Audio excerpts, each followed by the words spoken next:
Bonjour à tous, bonjour Sébastien. Bonjour. Voilà, on est heureux de vous retrouver ce soir pour cette webconf qui est dédiée à l'individualisation dans la manière de se poser sur le vélo et puis ensuite de pédaler, ce qu'on appelle préférence bike fitting, c'est-à-dire le bike fitting qui respecte vos préférences motrices personnelles. Donc on va être ensemble, je pense, une petite heure, et puis on va vous présenter un ensemble de connaissances liées à cette manière d'individualiser, de respecter, c'est-à-dire le besoin de chacun des cyclistes que vous allez recevoir. Vous pouvez être professionnel de santé, professionnel du sport, et puis aider des cyclistes à bien se positionner.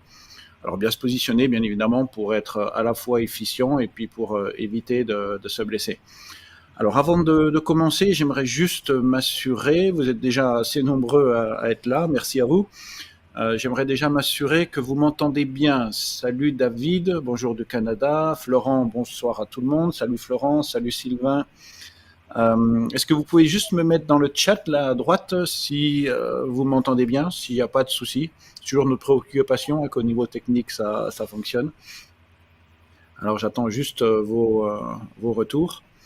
Et puis après, on pourra présenter ce qu'on a prévu de vous dire ce soir. On va aborder un certain nombre de connaissances, et notamment dans les connaissances. Alors Pierrot, impec. Ok, alors on fait confiance à Pierrot. Mathéo, bonsoir, salut. Thibaut, oui, super. Nicolas, j'entends bien. Sébastien, tip top. Florent, ça fonctionne. Extra, merci à tous. Super. Alors, je vous propose de partager cette présentation qu'on a prévue pour vous. Hop, je vais faire mon petit partage d'écran. Voilà. Et voilà. Alors, peut-être pour commencer, je vous propose qu'on se présente. Alors, je pense qu'il y a un certain nombre d'entre vous qui nous connaissent déjà. Puisqu'on va être les deux à la fois à vous présenter cette webconférence, et puis ensuite on va vous présenter une offre dans laquelle on sera avec vous en formation si vous désirez vous former à cette connaissance sur le bike fitting. Donc, alors je vais commencer un peu par l'invité, le plus invité du jour, c'est toi Sébastien. Sébastien, est-ce que tu peux un peu nous parler de ton curriculum vitae, de ton expérience dans le bike fitting Tout à fait. Bon, donc Sébastien Lebras. Voilà, je travaille sur Brest dans une structure pluridisciplinaire avec des kinés, avec des podologues, des ostéopathes. Enfin voilà, c'est toute une équipe. Et depuis à peu près plus de 20 ans, je me consacre beaucoup aux études posturales.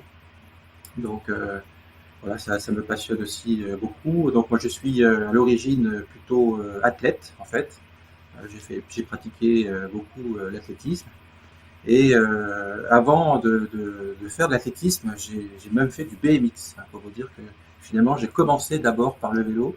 Ça, Cyril, il l'apprend, je crois, aujourd'hui, parce que Ça fait 15 ans que je te connais, puis on en apprend tous voilà, les jours. Hein. j'ai jamais parlé de ça. Donc voilà, donc oui, j'ai commencé par le BMX avant de faire de l'athlé. Et après, je suis parti dans l'athlé, où j'ai fait beaucoup d'années. Et puis, mais par contre, je me suis occupé de cyclistes très rapidement, même si j'étais dans l'athlé. Ça s'est fait un peu par le hasard, par un cycliste qui avait des problèmes sur son vélo et qui m'a demandé de l'examiner avant tout sur son vélo puisque ça correspondait à son activité. Et puis de ça, de fil en aiguille, je me suis un peu spécialisé dans ce domaine-là. Et puis j'ai rencontré beaucoup de cyclistes, j'ai visualisé beaucoup de vidéos, d'analyses de cyclistes. Et puis voilà, bon, après je me suis occupé de professionnels, de l'équipe de France aussi, l'équipe de France junior espoir, et puis de professionnels de différentes équipes et d'une équipe entière également. Donc voilà, donc depuis plus de 20 ans, hein, je pratique ces études posturales. Et donc ce soir, on va voilà, essayer de vous présenter un petit peu, par le biais des formations qu'on vous propose, vous présenter un petit peu ce travail et puis ces années d'expérience avec bien sûr Cyril et vos collègues. Voilà, alors merci. Donc ça fait, Sébastien vient de le dire, 20 ans, mais il continue d'avoir aujourd'hui une pratique du bike fitting qui est super régulière, et puis avec des sportifs de tous les niveaux, et du niveau professionnel au niveau j'aime être bien sur mon vélo pour me faire plaisir. qui viennent le voir à Brest. Voilà. On est un peu éloigné, moi je suis en Suisse et puis lui il est à Brest. Alors en 2 mots, je me présente. Moi, je m'appelle Cyril Jeanne. Mon métier de base, c'est prof de fac, chercheur dans les sciences du sport. J'ai créé Volodalen il y a 20 ans. Volodalen s'occupe à 3 axes de développement. Le premier, ce qu'on appelle le coaching clinique, c'est-à-dire on reçoit des sportifs de tout sport, hein, qui sont en quête de performance ou alors qui sont blessés. Le deuxième, c'est la formation. On forme plus de 2000 professionnels de santé puis du sport par année à l'individualiser le mouvement. Puis le troisième axe, c'est la R&D. Ici, au laboratoire en Suisse, on a une équipe complète de chercheurs, d'ingénieurs, de coachs, et tout autour de ses préférences motrices, c'est-à-dire du respect du besoin du sportif dans sa manière de bouger, sa manière de créer de l'énergétique pour aller vers le meilleur de lui-même. Voilà, pour les petites présentations. Alors, maintenant, je vous propose de passer directement au contenu. Je vois que ouais, c'est tout bon. Est-ce que je peux couper le ventilateur ? Je ne peux pas couper le ventilateur. C'est le ventilateur de mon ordi. Alors, à moins qu'on m'explique comment je fais. Sinon, je ne peux pas trop le couper. Hop, voilà. Alors, hop, je vais vous refaire le partage. Et puis, j'avance alors sur le sommaire. Donc sur le sommaire, on va passer par 3 grandes étapes. La première étape, c'est « on m'a dit ». Ensuite, on évoquera la notion de terrien-aérien. La deuxième notion conceptuelle de contenu qu'on va aborder, puis on verra les implications dans le positionnement sur le vélo, c'est ce qu'on appelle les motricités larges ou les motricités axiales. On vous définira ça. Puis après, on vous fera une offre sur des formations avec première formation qui a lieu au mois de mars.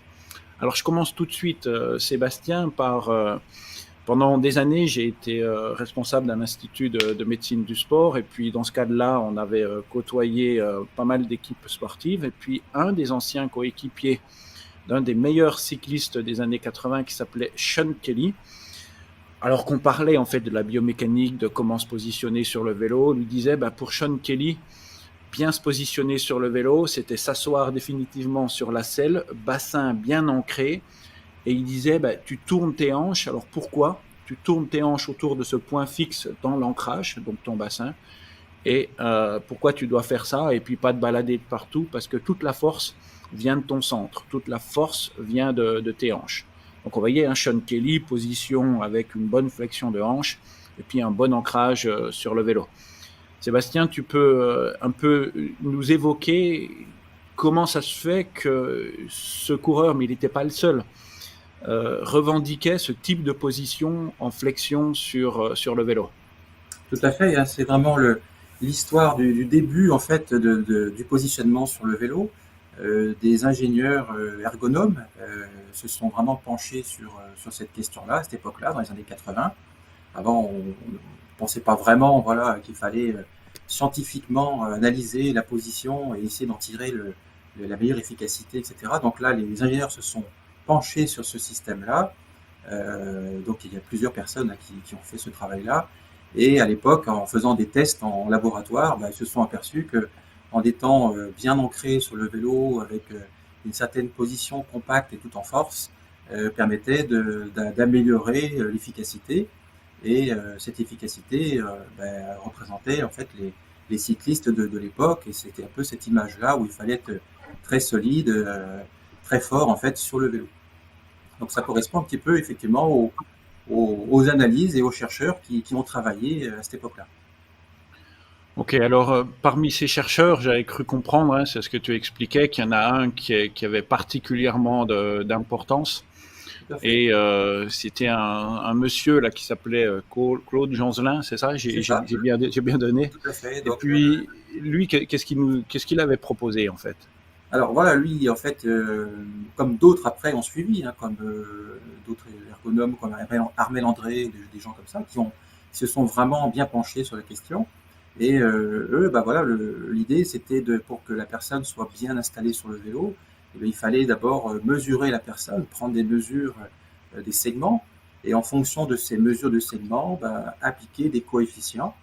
Alors ces coefficients, ils ont été aussi calculés et validés en regardant, en observant un certain nombre de coureurs cyclistes. Et comme à cette époque-là, les coureurs cyclistes avaient à peu près tous un petit peu ce style très, très fléchi et très, très ancré sur le vélo, les coefficients sont sortis sur des moyennes en fait.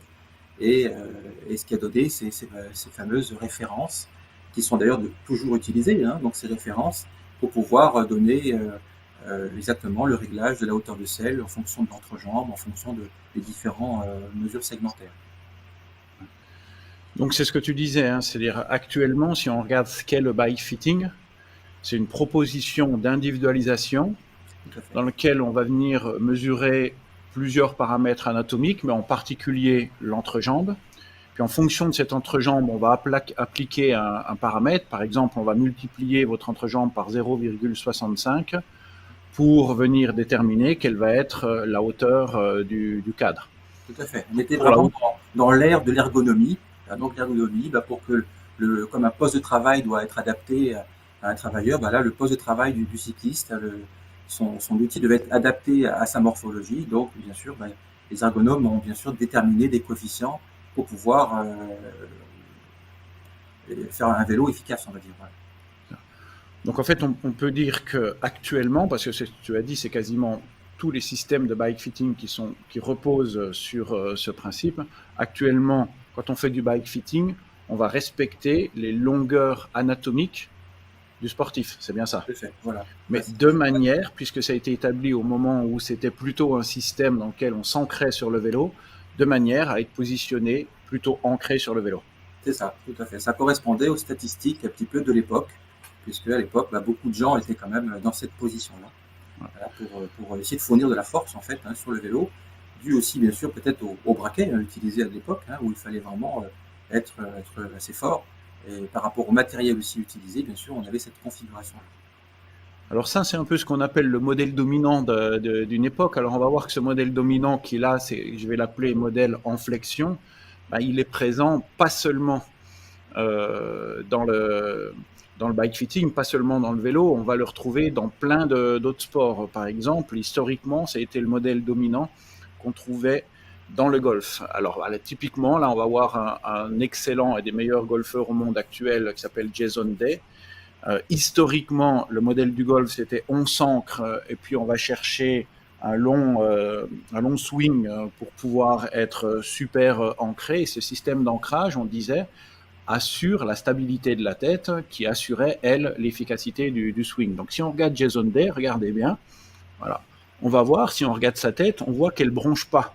Entre le moment où il est positionné, ce qu'on appelle à l'adresse historiquement, puis le moment où il va chercher son backswing, on voit que la tête ne bouge pas, elle ne monte pas, elle ne descend pas.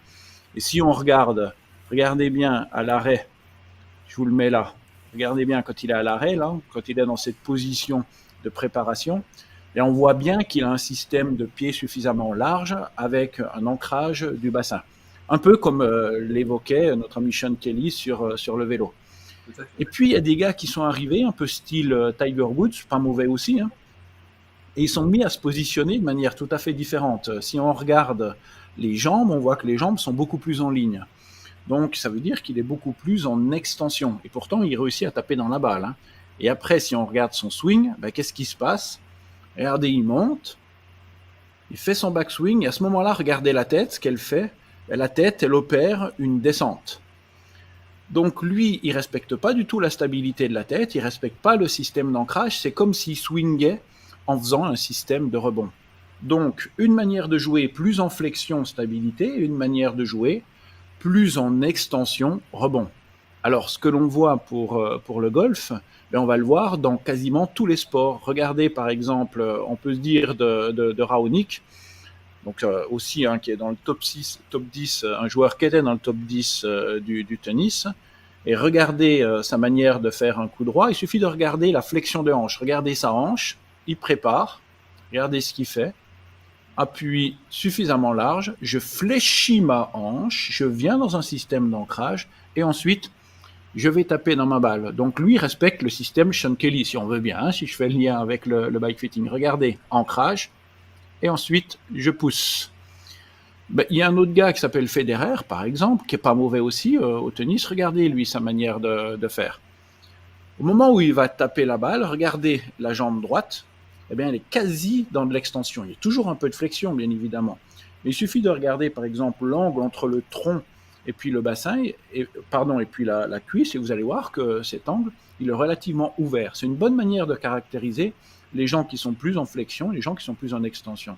Donc Federer, un bon joueur qui joue plutôt avec un système d'extension au moment où il a l'appui, et puis Raonic, un excellent joueur aussi, qui joue plutôt dans un système de flexion et d'ancrage au moment où il va faire son coup droit.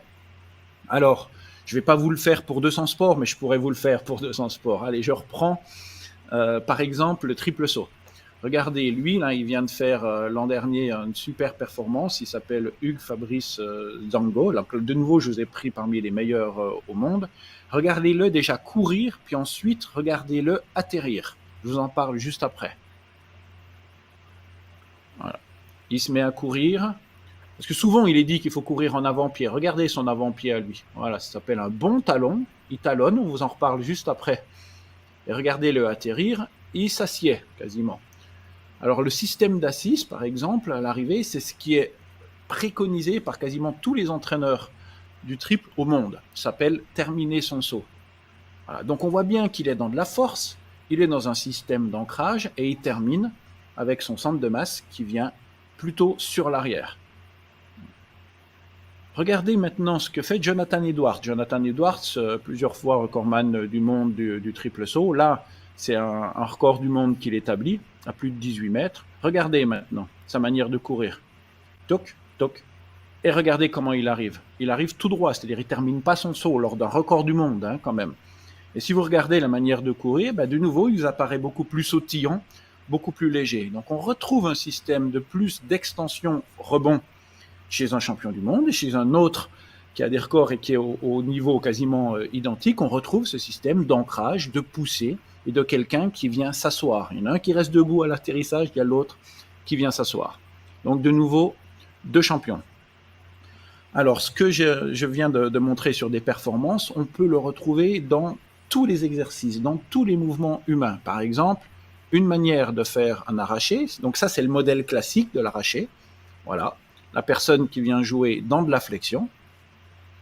Et puis on voit un autre sportif là qui va vous faire un arraché à droite, c'est Jarod, voilà des sportifs dont on s'occupe, Arnaud à gauche et puis Jarod à droite. Et regardez Jarod, il n'est pas mauvais à l'arraché, mais lui il fléchit presque pas.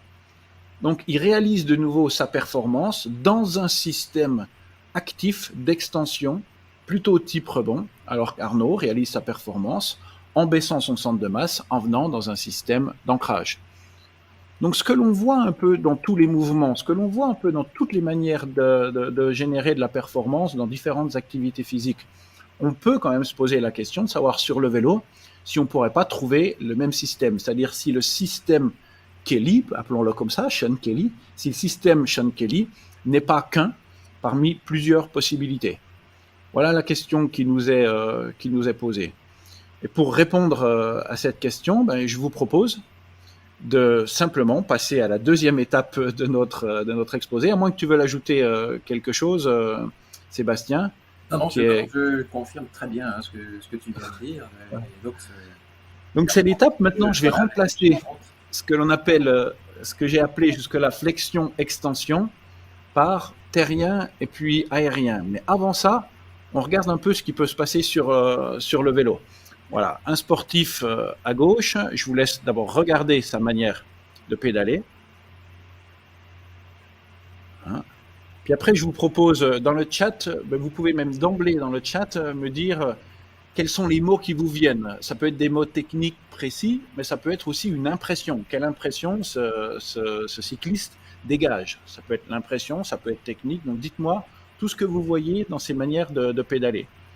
Et enfin, un deuxième sportif, de nouveau, on a pris deux bons cyclistes.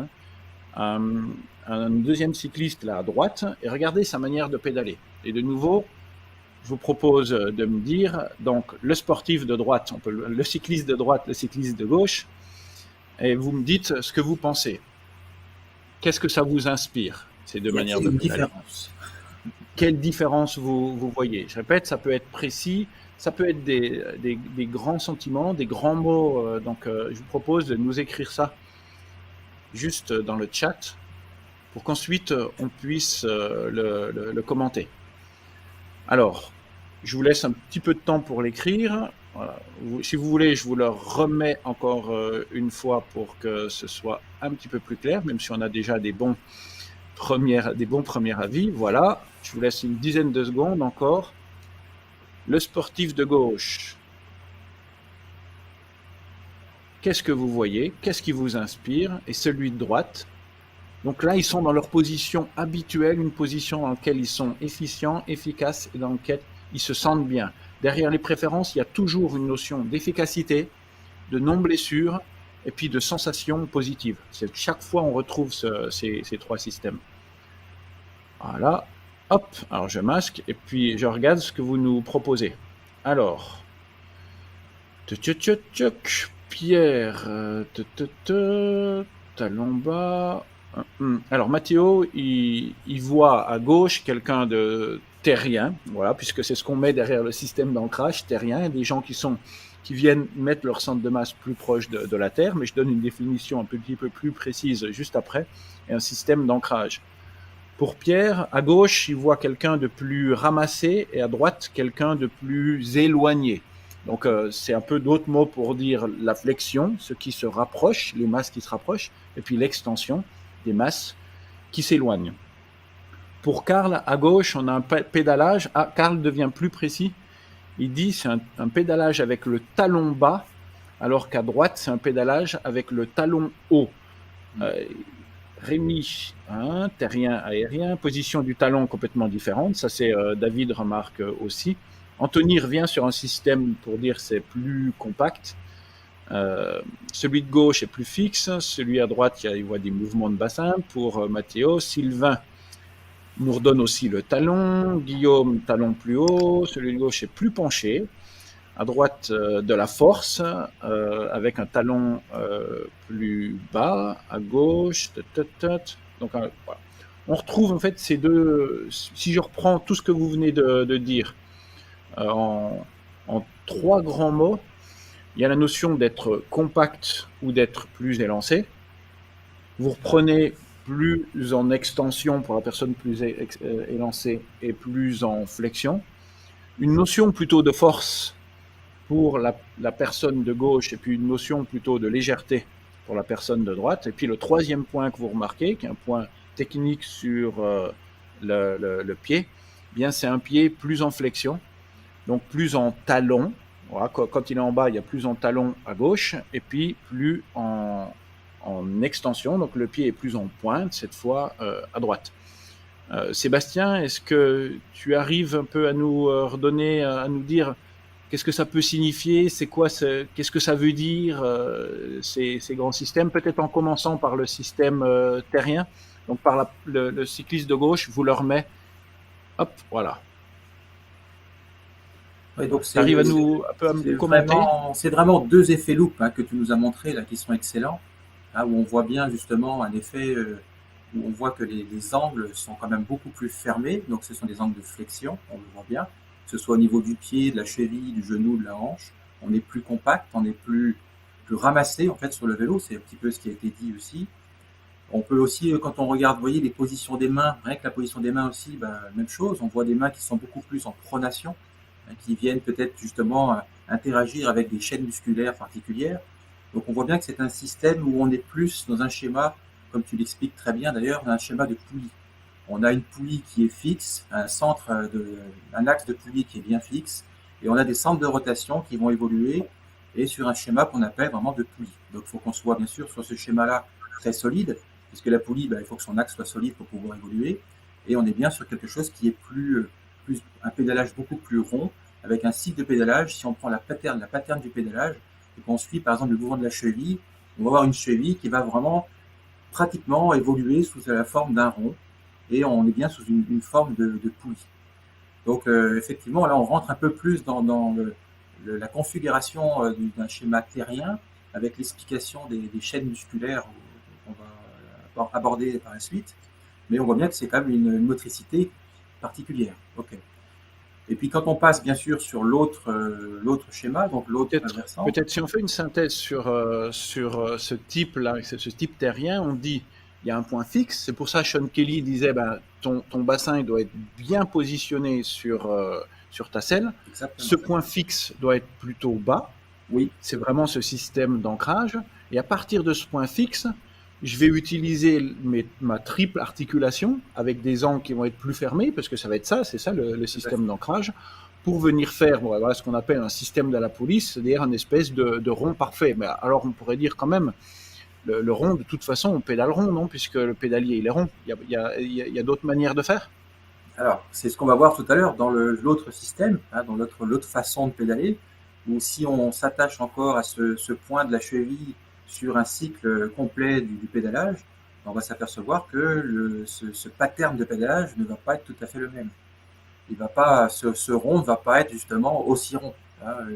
On aura plutôt une forme, ce qu'on appelle un petit peu plus en forme de goutte d'eau, puisque autant sur le schéma qu'on a vu précédemment, on a des concentrations de force qui sont plutôt vers le bas, finalement, alors que dans le deuxième cas qu'on va voir maintenant, hein, que tu as commencé à nous montrer, on voit plutôt des efforts qui sont plutôt faits plutôt vers le haut, comme si on allégeait en fait la pédale. Hein. Tout à l'heure, on avait une notion de je viens pousser très fort sur la pédale et je viens mettre des forces principalement vers le bas pour pouvoir pousser et avancer. Et là, on s'aperçoit que les forces ne sont pas forcément complètement toutes vers le bas, elles sont aussi vers le haut.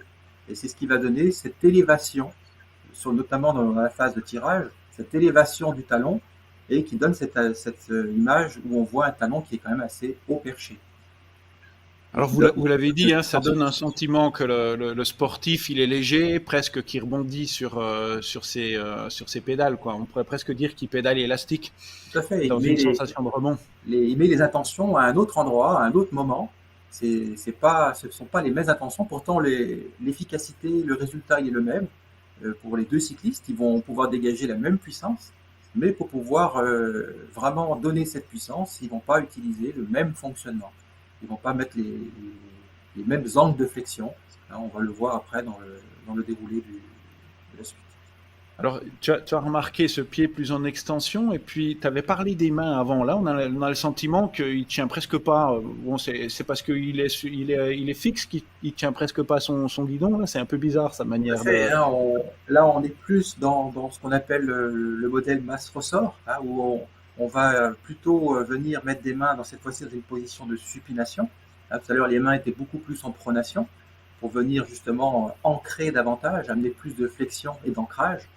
Alors que la supination va amener plutôt de la légèreté pour pouvoir s'élever davantage et amener de l'extension. Donc extension, supination.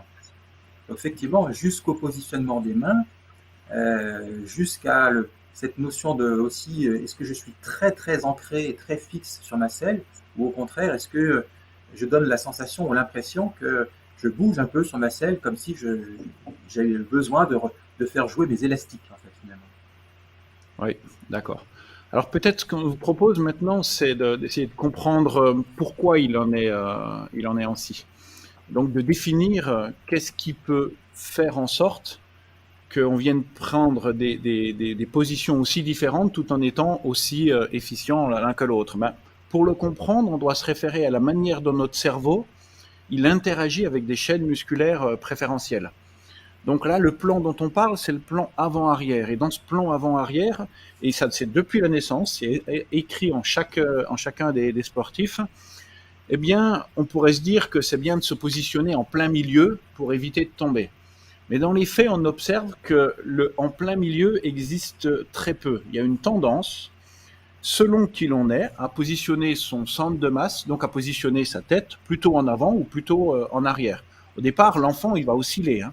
Puis à un moment donné, il va utiliser de préférence. De préférence, ça ne veut pas dire qu'il est obligé, mais ça veut dire qu'il se sent mieux à cet endroit-là.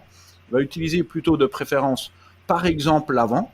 Donc la personne va mettre son centre de masse un petit peu en avant. Alors derrière les préférences et derrière ces manières de pédaler, il y a des choses super importantes qu'on appelle le système de survie. Si la vie n'est pas stupide et qu'elle décide de mettre le truc le plus important au monde, c'est-à-dire un cerveau, sur l'avant, parce que le risque, si vous mettez votre cerveau sur l'avant, c'est carrément de tomber sur l'avant. Donc, à imaginer que le système, il est intelligent, s'il met le cerveau sur l'avant, c'est qu'il a confiance dans le fait de ne pas tomber en avant. Et donc, comment je peux faire en mettant mon poids sur l'avant pour pas tomber en avant? Eh bien, je peux compter sur des muscles qui sont positionnés où? Eh bien, exactement de l'autre côté, c'est-à-dire en arrière. Je me positionne devant, j'interagis entre mon cerveau et les chaînes musculaires préférentielles, qui sont des chaînes musculaires. En arrière, je suis aérien. Je me positionne plutôt haut et j'agis plutôt dans un système de rebond parce qu'une fois que vous avez mis les épaules en avant, il vous reste à créer un déséquilibre avant qui va être rattrapé par un système de rebond. Donc ça va donner cette motricité plutôt légère, épaules devant, action plutôt arrière, qui correspondait à ce que tu expliquais, Sébastien, c'est-à-dire ce côté que, comme tu disais, je vais tirer, c'est pas seulement qu'on va tirer la pédale, c'est qu'il y a tout le corps qui a une tendance à venir s'alléger quand un aérien agit. Alors, comment expliquer maintenant que le pied va venir comme ça et puis que la main, elle se positionne comme ça? Pour pouvoir le comprendre, ce système aérien plus en extension, puis avec plus ces mains qui viennent s'ouvrir, il suffit de voir, par exemple, je peux le faire, je vais me mettre debout et je me mets comme ça sur l'avant. Je me mets sur l'avant et je vais commencer à activer, c'est-à-dire à contracter mes chaînes musculaires arrière. Et qu'est-ce qui va se produire sur mon corps? Il va monter. Tout ce qui est à l'arrière du corps génère de l'extension et de l'abduction. Il va monter, il va s'ouvrir. Vous ne pouvez pas faire autrement. Juste parce que vous avez des masses musculaires, comme marqué sur le schéma, qui sont activées, qui sont à l'arrière, eh bien, vous avez un corps qui part vers le haut et qui part en ouverture. Et donc, ce que le sportif fait sur son vélo, il ne fait que venir rechercher la meilleure communication possible entre ce qui est écrit dans son cerveau et puis les masses musculaires qui sont efficientes chez eux. Imaginez maintenant que dans ce choix entre avant et l'arrière, vous ou alors le sportif dont vous allez vous occuper, les cyclistes que vous allez avoir en bike fitting, est plutôt choisi, c'est pas un vrai choix, mais est plutôt un système dans lequel il y a une préférence pour s'équilibrer sur l'arrière. Eh bien, on peut refaire le même schéma. Si je m'équilibre sur l'arrière, c'est que j'ai pas peur de tomber en arrière. Si j'ai pas peur de tomber en arrière, c'est que j'utilise des masses musculaires plutôt situées sur l'avant. Quand vous contractez les masses musculaires qui sont sur l'avant, eh bien, votre corps, il va partir vers le bas. Toutes les masses musculaires antérieures sont des masses de flexion, c'est-à-dire il va rapprocher vos masses. Vous comprenez pourquoi vous voyez qu'ils étaient compacts. Il va rapprocher vos masses. Vos pieds vont se mettre à talonner. Vos angles sur les jambes vont venir se rapprocher, parce que c'est ça, finalement, rapprocher les masses. Et puis, regardez, si je le fais, je contracte les masses musculaires avant. Eh bien, les mains, elles vont faire quoi?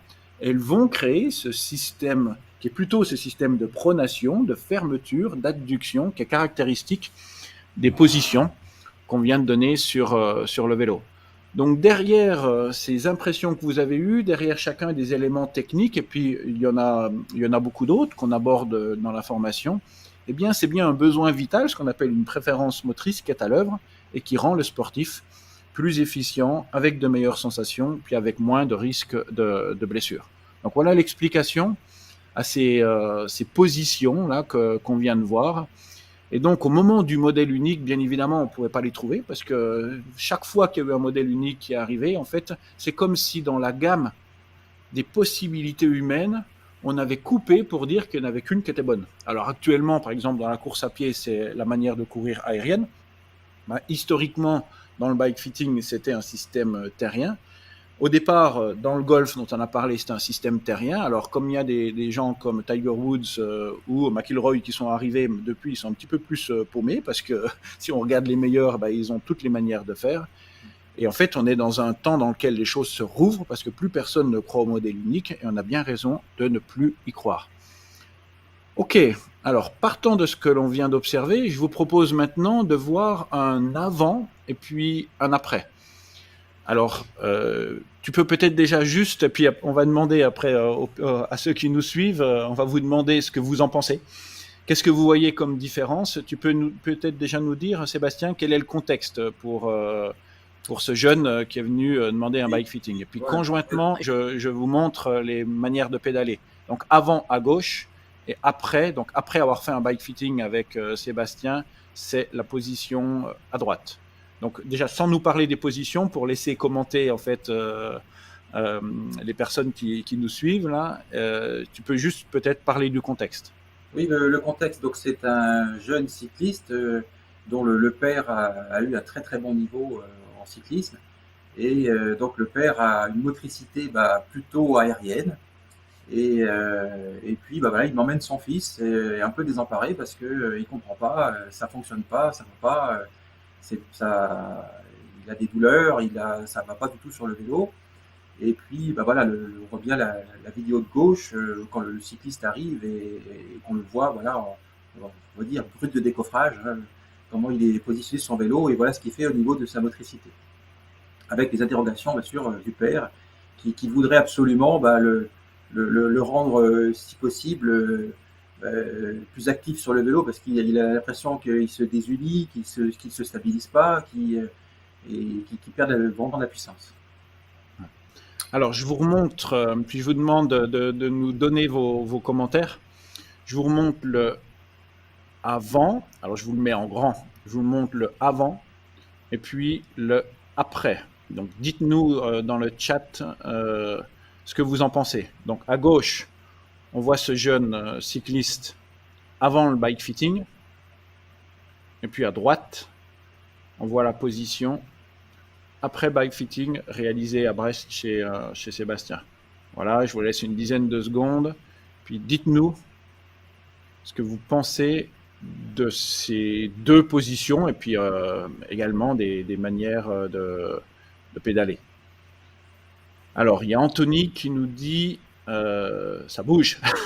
Ouais, je pense que c'est vraiment la première chose qu'on voit, hein, Sébastien, c'est qu'à gauche, on a des mouvements d'un peu partout. Tu arrives juste à donner à peine plus de détails? Ça part dans tous les sens. Hein. Encore là, on n'a qu'une vue de profil, mais il faut bien voir que dans les études, on fait des vues bien sûr sur tous les plans. Hein, et je peux vous dire qu'au niveau du bassin, ça bouge aussi énormément. Ça, c'est une évidence. Hein, donc, voilà, c'est ce que Dimitri remarque, hein, beaucoup plus d'amplitude et de mouvement au niveau du bassin, alors qu'à droite, il est stable. À droite, il est stable. Donc là, il s'est passé quoi? Il s'est passé 2 heures entre la position. Hein, c'est vraiment, voilà, c'est pas passé une année. Non, c'est vraiment assez court hein, entre les deux images.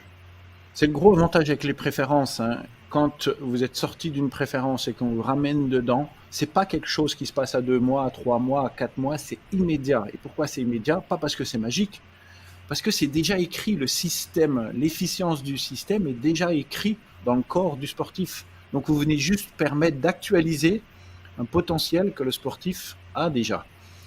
Alors, si je continue sur vos commentaires, Jérémy, l'angulation des pieds est différente.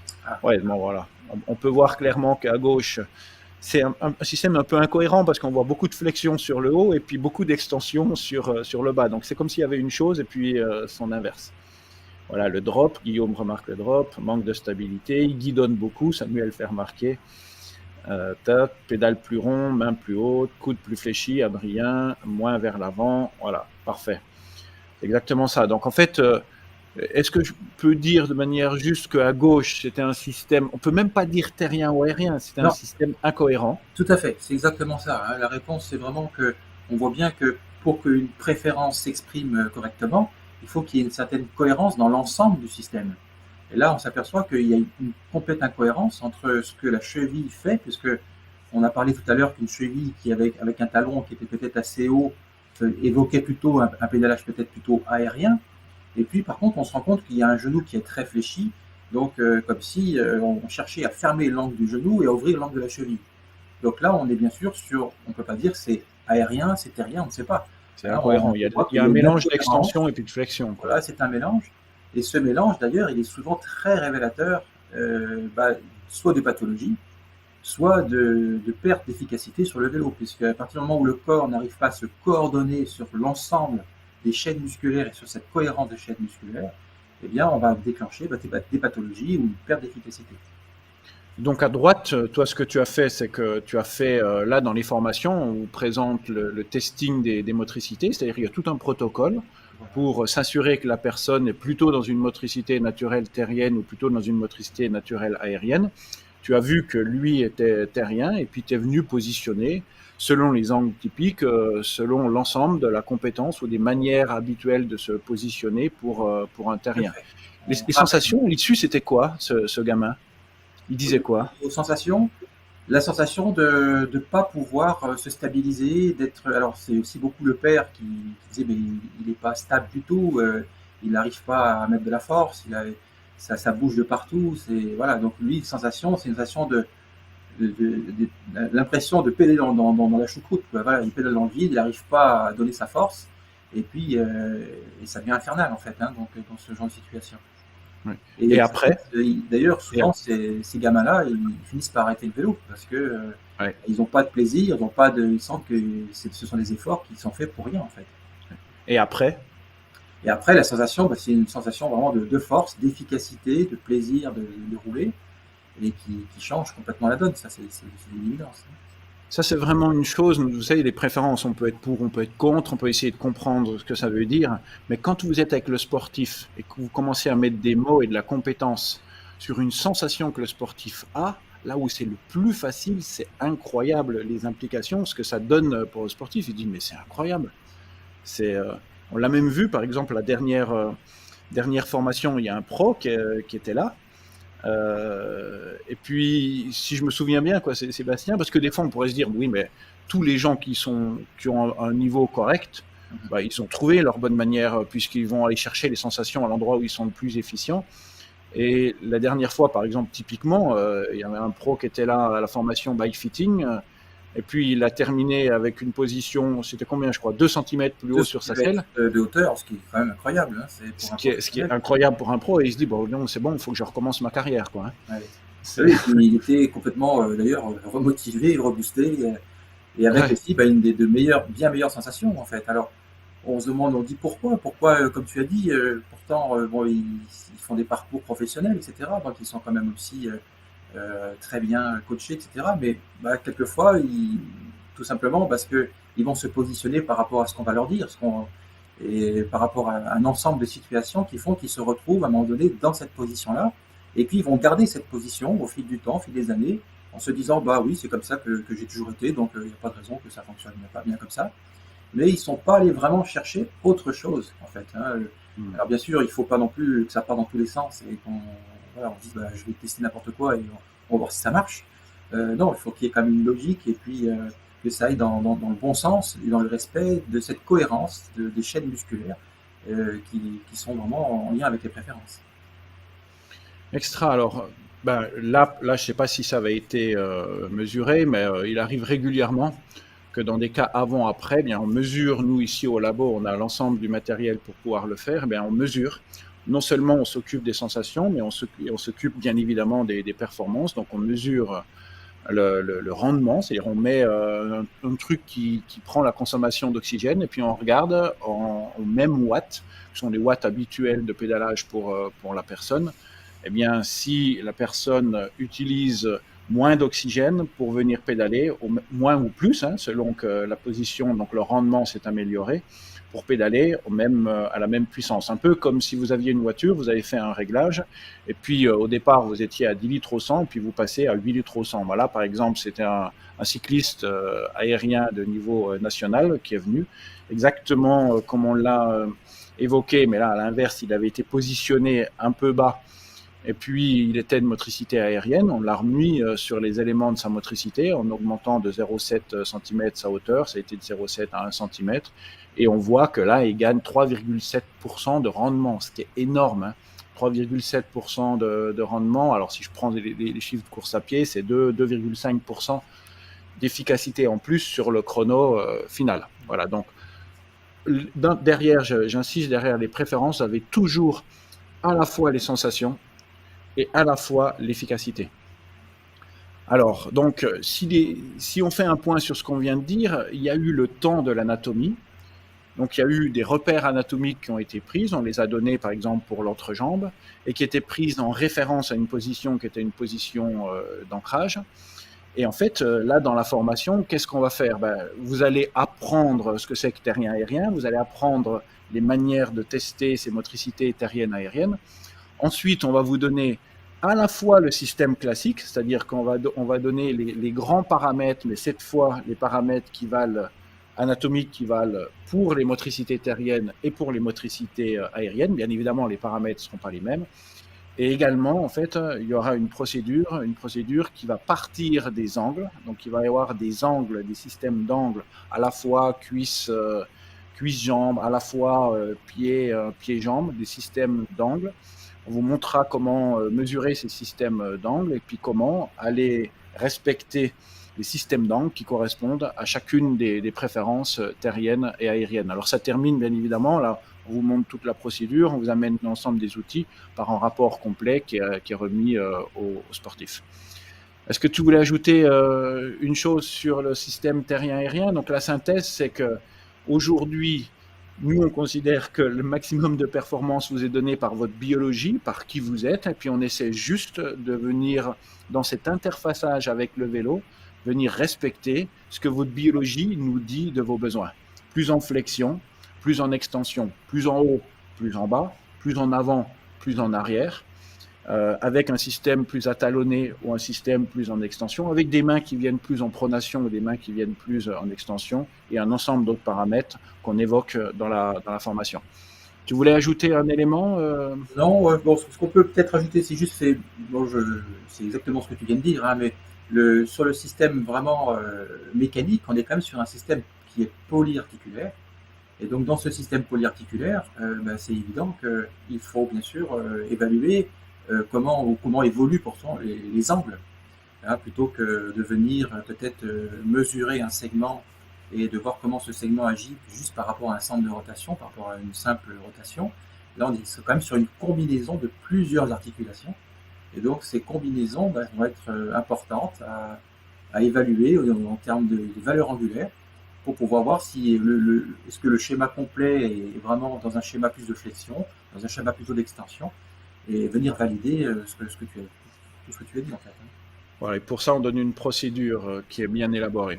Ok, alors je vous propose de passer au deuxième concept, donc cette fois plus rien à voir avec terrien-aérien. Dans les formations, il y a deux niveaux en fait. Le premier niveau, je vous en parle juste après, c'est venir respecter son système d'équilibre.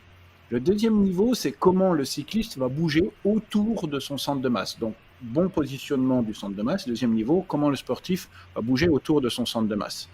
Et dans ce deuxième niveau, on aborde un certain nombre de connaissances, je vous les présente après. Mais parmi ces connaissances, on aborde ce qu'on appelle les motricités larges ou les motricités d'axe, motricité large ou axiale. Alors, je te propose de commencer avec le cas d'un sportif professionnel que tu as eu il n'y a pas longtemps, hein, je crois, Sébastien. Alors c'est un cycliste que je suis depuis qu'il est tout jeune, hein, qu'il est quasiment depuis qu'il est cadet, voire minime. Hein, donc il a pas commencé trop tôt le vélo pour pas, comme on dit, pas se cramer dans le jargon.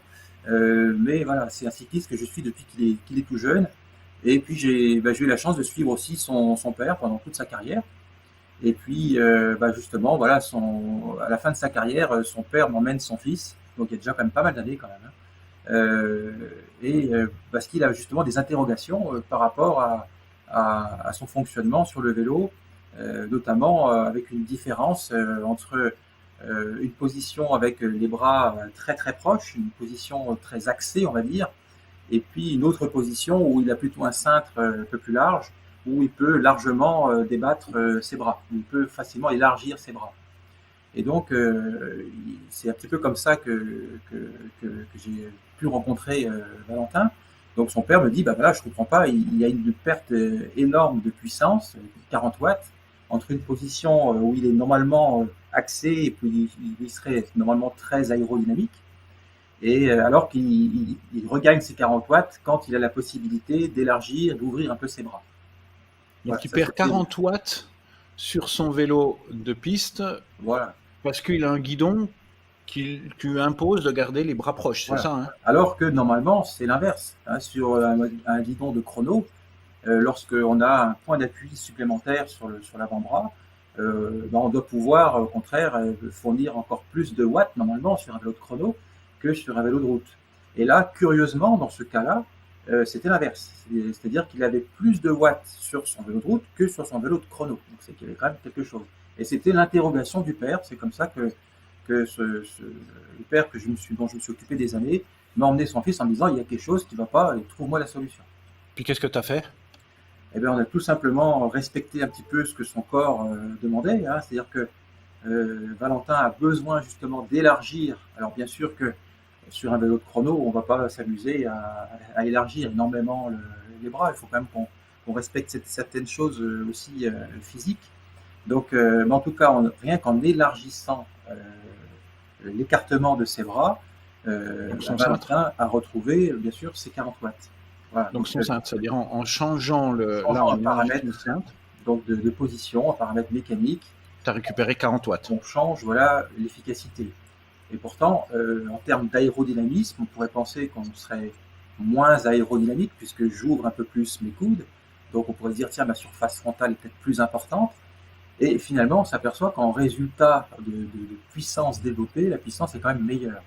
Il est plus performant. Il est plus performant. Okay. Bon, même cette notion d'aérodynamisme entre ces positions et ça, aujourd'hui, elle est beaucoup discutée, laquelle a le meilleur rendement. Ok, donc là, on est dans une situation où il y a un sportif qui vient, il est sur un vélo avec les masses plus proches, tu fais juste un réglage du vélo pour venir élargir notamment la position des bras et récupère 40 watts, ce qui est quand même plutôt pas mal.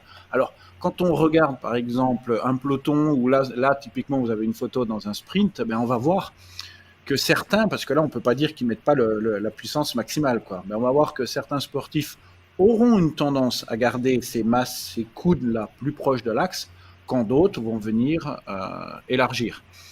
Alors, c'est ce qu'on appelle les motricités larges ou les motricités d'axe. C'est-à-dire, indépendamment des paramètres biomécaniques extérieurs, votre corps peut être organisé de manière à ce que les masses musculaires s'activent mieux quand les masses sont positionnées plus proches ou plus loin de l'axe. Les sportifs, en fait, quand ils ont ce système, ils ont aussi une préférence pour venir bouger eux-mêmes plus proche de l'axe qui coupe le corps en deux par la verticale. Vous prenez la verticale au sol, vous coupez le corps en deux. Ou alors plus éloigné. Ça fait que là, on est sur le cyclisme. Mais si vous regardez typiquement... Allez, je vais arrêter le partage pour vous montrer. Si vous regardez, je me lève. Si vous regardez Ronaldo qui fait un tir au foot, il va plutôt vous faire ça. Donc vous voyez, vous avez cette jambe qui va de l'arrière en avant. On voit bien que ces masses sont super proches de cet axe vertical au sol qui coupe le corps en deux. Si vous regardez Messi, ou même Mbappé par exemple, eh bien vous aurez beaucoup plus des positions qui sont des positions de ce type-là. Et donc on retrouve ces éléments de motricité d'axe ou de motricité large. Les motricités larges aiment se positionner et aiment bouger en dehors, le plus éloigné possible de l'axe vertical qui coupe leur corps en deux. Alors que les motricités axiales, elles aiment être fitées super proches de l'axe qui coupe le corps en deux.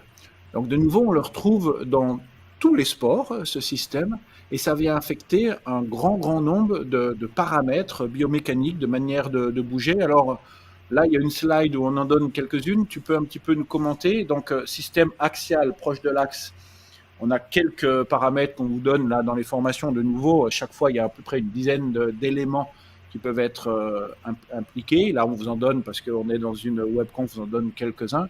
Est-ce que tu peux commenter un peu ces différences-là au niveau axial et puis au niveau de la motricité large ? Oui, on voit bien que sur une motricité axiale, comme tu l'as bien dit, il faut bien sûr que ça file comme une flèche. Donc, il faut que les masses se rapprochent du centre. Donc, on va avoir une facilité à pouvoir rentrer les coudes facilement sur la position repose-bras, par exemple. On va pouvoir aussi mieux supporter un guidon qui est plus étroit. Et au contraire, quand le guidon commence à s'élargir, on est vraiment mal à l'aise dans une motricité axiale. Et puis la position des pieds aussi, qui va avoir tendance à se rapprocher aussi de l'axe du pédalier. Donc tout ça vient vraiment donner des notions d'équilibre. Donc pour que je trouve mon équilibre, il faut que je puisse rester sur cet axe qui se rapproche de l'axe de mon corps. Et puis, au contraire, par rapport à une motricité large, on va avoir l'effet inverse. Si je veux pouvoir trouver l'équilibre, et ce que tu as très bien dit au tout début, c'est aussi dans la survie finalement, pour que je puisse m'équilibrer, survivre et avancer, il faut que je puisse avoir cette stabilité latérale, et pour avoir cette stabilité, j'ai besoin de largeur. Donc, je vais avoir besoin d'écarter les masses un peu de mon corps, donc du coup, élargir la position de mon repose-bras, élargir la largeur de mon guidon, ne pas me sentir trop proche de l'axe de mon pédalier, mais pouvoir aussi exprimer ma largeur, tant au niveau aussi de ma morphologie, pour pouvoir vraiment avoir cette largeur et cette possibilité de donner ces mouvements-là. Et donc, on est vraiment dans un autre schéma, mais qui appelle aussi la même survie, en fait, hein, donc de pouvoir s'équilibrer avant tout. Et ce schéma, ça va impacter à la fois le choix de la selle, le choix de la Bien sûr. potence, le choix des chaussures, la manière de positionner les cales, les trajectoires préférentielles du sportif, sa position dans le peloton. Ça aussi, c'est Tout super à fait, ouais. étrange, mais C'est vraiment un ensemble de paramètres qui, quand on les prend un par un et quand on les détaille, et quand on l'explique, on le fait vivre au cycliste, pour lui, c'est vraiment spectaculaire parce qu'il ressent effectivement ce besoin. Pour quelqu'un qui est très axial, il va avoir vraiment ce besoin de filer droit, hein, d'être vraiment comme une flèche. Alors que j'insiste juste. Oui, excuse-moi. le cycliste plutôt large va avoir ce besoin de pouvoir justement exprimer des courbes, donc des mouvements plutôt sur l'horizon, pour pouvoir vraiment exprimer son équilibre, son efficacité. Et quand on le met dans ce système-là, le cycliste aussi le ressent, et comme il le ressent, bah, c'est bien sûr efficace. J'insiste juste sur une chose, parce qu'on pourrait dire, les gars, vous êtes gentils, mais il y a des paramètres biomécaniques extérieurs aux cyclistes qui vont faire que si vous voulez pénétrer dans le vent, il ne faut pas ouvrir grande la voile. Alors déjà, je répète, bien sûr, il ne s'agit pas de faire ça. On parle de quelque chose entre une flèche et puis un système qui ouvre plus. Donc là, la notion de CX est très discutée. Ne croyez pas que celui qui est ici, il a nécessairement une moins bonne pénétration dans l'air que celui qui est ici, quand on parle de ça. Ensuite, juste pour l'exemple, on s'occupe encore beaucoup de personnes qui sont, par exemple, qui font de la motocross au plus haut niveau, ou alors du trial dans lequel la notion d'équilibre latéral, ou alors même du BMX, la notion d'équilibre latéral est super importante. Donc quand on leur parle de ça, là, ils nous disent non, mais t'es gentil, dans notre sport, tout le monde est large, parce que sinon tu te casses la gueule. Alors il faut bien comprendre la différence entre une moyenne et puis une personne. Il est évident que si je n'ai pas de problème de déséquilibre latéral et je cherche à pénétrer dans l'air, je vais être en moyenne un petit peu plus proche. Si je suis dans un système de déséquilibre, vous voyez, si vous prenez un funambule qui est sur un fil, bien évidemment, il y a une préférence pour venir ouvrir, pour venir s'équilibrer. Et donc, le sport en lui-même a sa propre marque.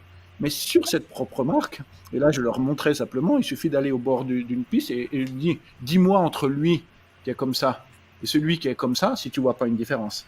Donc on retrouve de nouveau, quel que soit le sport, la préférence qui va venir s'exprimer. La moyenne n'est pas forcément la même parce que le sport a lui-même sa propre identité, mais à l'intérieur de cette propre identité, vous allez retrouver l'identité motrice plus large ou alors plus axiale. Alors, une manière, parce que là, vous pouvez vous dire, bah, moi, comment je sais, par exemple, si je suis plutôt large ou plutôt axial, et puis si mon sportif est plutôt large ou plutôt axial. Bah, déjà, en faisant la formation, de nouveau, on va redonner le protocole complet pour venir évaluer chacune des motricités que l'on aborde. Mais vous pouvez aussi poser 2-3 questions, déjà sur vous, hein, par exemple. Est-ce que j'ai une préférence? Il y a une tendance des gens qui sont plutôt axiales à ne pas vouloir, à accepter qu'il y ait des gens qui viennent proches d'eux à droite et puis à gauche. Donc une préférence aussi à se placer au cœur du peloton, comparativement à des motricités plus larges qui aiment bien être sur les bords de peloton. Ce qui, de nouveau, en termes plutôt de pénétration dans l'air, semble contre-productif. Et pourtant, c'est ce qu'on observe. Alors on peut regarder simplement les coudes, comment le sportif met naturellement ses coudes sur le vélo. On peut essayer de faire des pompes, c'est pas super quand même, mais disons qu'il y a une tendance, quand on a une motricité large et qu'on fait des pompes, à vouloir beaucoup plus élargir ses bras que quand on a une motricité axiale. Voilà, donc il y a plusieurs petites méthodes. C'est pas génial, mais disons que ça vous permet déjà d'avoir une estimation du fait que vous soyez plus en schéma large ou alors plus en schéma d'axialité. Voilà. Est-ce que tu voulais rajouter encore un autre élément? Donc, vous voyez, quand on parle de ça ou de ça, on parle bien de cette fois de comment mes masses viennent se positionner autour de mon centre d'équilibre. Le niveau 1 de nos formations, c'est toujours le centre d'équilibre parce qu'à la base de la survie est l'équilibre. Mais ce centre d'équilibre, si vous n'avez pas la bonne position autour, eh bien, c'est comme s'il était affecté. Pourquoi? Parce que dans le système vivant, cette manière de bouger qui vous est propre, qui va être propre à chacun des sportifs, le long de ce schéma des préférences, eh bien, il est organisé entre l'équilibre et puis le tout. C'est-à-dire vous changez, c'est-à-dire que vous vous positionnez bien en terrien, puis vous êtes plutôt large, mais vous vous mettez en système axial, vous allez perdre une partie de votre puissance terrienne, de votre force terrienne, rien que parce que vos bras sont mal positionnés. Et donc ça, c'est plutôt le niveau 2 de nos préférences. Comment tout le reste bouge autour du centre de masse. Et qu'est-ce qui peut empêcher la réalisation de votre système d'équilibre. Ok, tu voulais rajouter quelques éléments sur ce qu'on a dit ou c'est tout bon, Seb? C'est tout bon, c'est parfait. Ok, alors maintenant, sur l'aspect contenu, on prendra, il y a beaucoup, vous avez beaucoup de questions, on en parle juste après, je vous les prends juste après. Mais juste avant, je vous présente l'offre qu'on vous propose. Alors l'offre, c'est une formation en présentiel, c'est à l'INSEP, Institut national du sport et puis de la performance à Paris. Alors c'est des formations, là vous voyez, c'est des formations qu'on a déjà données, là vous voyez un groupe. C'est des formations, toutes nos formations alternent des temps théoriques et des temps pratiques, c'est-à-dire chaque demi-journée, ça bouge. Donc on aborde d'abord le concept, ensuite on bouge. À l'issue de la formation, vous saurez tester terrien-aérien, vous saurez les repérer, vous saurez repérer axialité et largeur, et on le met en place de suite au niveau du vélo. Donc ça veut dire que sur ces formations, si vous avez un vélo, vous n'êtes pas obligé d'en avoir un, mais si vous avez un vélo et que vous pouvez l'emmener, amenez-le, parce que c'est la meilleure manière pour vous déjà de vivre ce bike fitting. Et plus on se connaît sur le vélo, plus il est facile de pouvoir connaître le besoin des autres sportifs sur leur vélo. Alors, on est équipé, c'est-à-dire que vous avez juste votre vélo et puis votre tenue à amener. Et nous, on a tout ce qu'il faut pour que vous puissiez pédaler. Il y a même Stéphane qui vient avec toi. Et puis, pour ceux qui veulent, qui fait passer un test PMA pour ensuite pouvoir pédaler au bon rapport de puissance compte tenu de votre niveau. Attention, je n'ai pas dit que vous étiez obligé de passer un test PMA, mais on vous fait pédaler. Et si vous souhaitez avoir des rapports de puissance qui vous sont spécifiques, eh bien, vous pourrez les avoir dans cette formation. Si tu ajoutais quelque chose, Sébastien. J'ajouterais que même si vous connaissez rien du tout au vélo, vous pouvez y aller bien sûr. C'est pas parce qu'on ne connaît pas le vélo, bien au contraire. Les préférences s'appliquent à tous les sports bien sûr. Et à l'heure actuelle, la demande est tellement importante, il y a tellement de gens qui se mettent au vélo, le vélo est tellement maintenant habituel que n'hésitez pas à vous lancer dans ce type de formation, même si vous pensez que vous n'avez jamais pratiqué ou que vous ne connaissez pas suffisamment le vélo. Eh bien, par le biais de cette formation, vous pouvez justement complètement comprendre les préférences et le bike fitting. Alors, il s'agit d'avoir simplement quand même envie de s'adresser à des sportifs qui sont cyclistes, hein. Bien évidemment. Ok, alors, de quoi on parle dans cette formation? Formation de niveau 1. Alors, les formations, elles durent 2 jours. Je vous l'ai dit, c'est à l'INSEP. La formation de niveau 1, eh bien, on aborde l'ensemble des éléments matériels, les 10 codes clés sur le vélo. On prend en compte les paramètres anatomiques, on définit la manière de venir classer les gens plutôt en système terrien ou plutôt en système aérien. Ensuite, on voit les différences, on aborde les différences entre le côté gauche et le côté droit du corps. Chaque fois, on voit bien évidemment les implications sur le vélo. On aborde aussi ce qu'on appelle les préférences énergétiques. Vous savez qu'il y a des gens qui sont plutôt forts dans l'école, il y en a d'autres qui vont être plutôt forts en mode sprint. Eh bien, on évoque ça et ce que ça induit à la fois dans les types d'entraînement et puis ce que ça peut induire sur le vélo. Et on termine par le protocole complet et puis on évoque un certain nombre de cas cliniques. J'insiste là-dessus, les cas cliniques peuvent être en mode performance, mais on a beaucoup d'éléments où les gens vont venir vous voir parce qu'ils se blessent. Donc c'est une formation qui s'adresse aux professionnels de la santé aussi bien qu'aux professionnels du sport. C'est-à-dire que si on prend par exemple la première formation, on avait à la fois des entraîneurs, à la fois des préparateurs physiques, à la fois des podologues et puis des kinés qui voulaient implémenter ce système de bike fitting, ce studio de bike fitting par préférence, eh bien, dans leur cabinet. Voilà. Le prix, c'est 690 €. Ici, on dit 690 en Suisse.